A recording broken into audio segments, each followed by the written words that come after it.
A fighter jet just flew a combat exercise with no second pilot in the seat next to it, and the second pilot wasn't even human. This happened days ago, over the Philippine Sea, and almost nobody outside the defense world noticed it.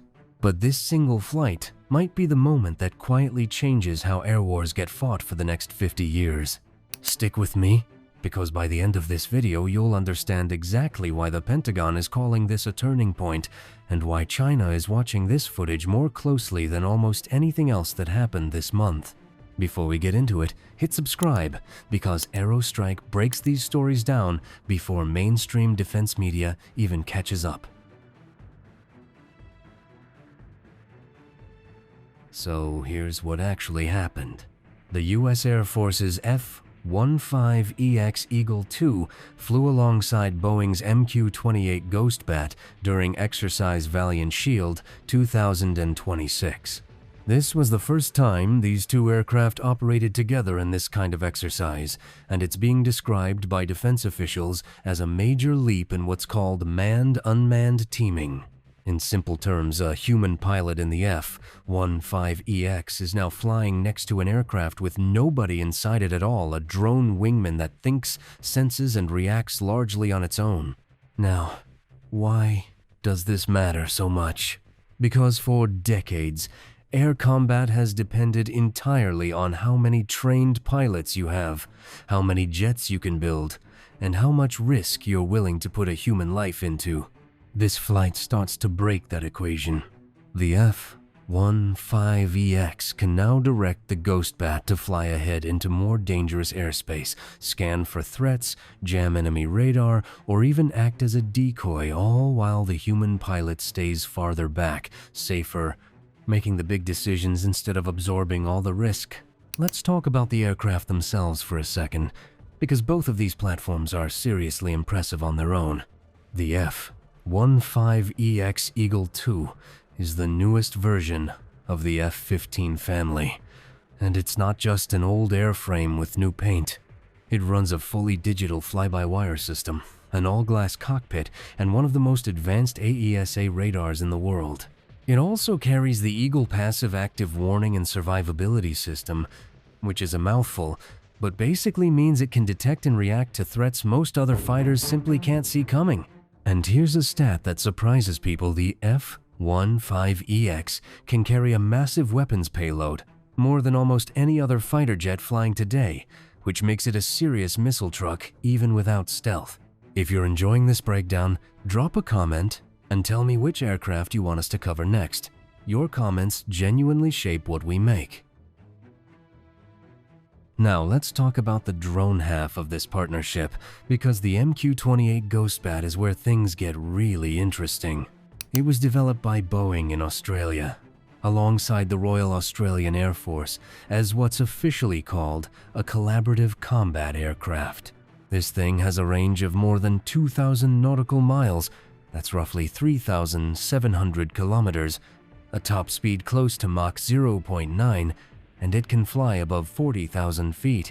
It has a modular nose section, meaning its sensors and equipment can be swapped depending on the mission. One day it's scouting for threats, the next it could be jamming communications, and future versions may even carry weapons of their own.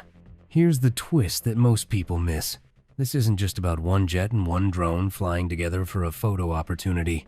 This is a test of an entirely new combat formation, one where a single human pilot could eventually be responsible for directing multiple unmanned aircraft at once, multiplying what one person can do in the sky. Instead of risking a pilot deep inside heavily defended enemy airspace, the crewed jet can stay back at a safer distance, while the drone absorbs the danger, gathers the intelligence, and reports back in real time. And the timing of this exercise is not random. This all happened over the Philippine Sea, which sits right in the middle of the most tense airspace on the planet right now. The F-15EX is also being prepared for long-term stationing at Kadena Air Base in Japan, one of the most strategically important air power hubs anywhere in the Western Pacific. So when you put those two facts together, this test wasn't just a demonstration, it was a message. A message aimed squarely at what the United States considers its most serious, long-term air power competitor in the region. Let's zoom out for a second, because this fits into something much bigger happening in military aviation right now. Air forces around the world are racing toward a future built on what's called distributed air power. Instead of relying on a handful of extremely expensive stealth jets, you build a network. Crewed fighters, unmanned drones, tankers, satellites, and command aircraft all sharing data instantly, spreading risk across many platforms instead of concentrating it in one. If one piece of that network gets taken out, the whole formation doesn't collapse, because the mission keeps moving through everything else that's still in the air.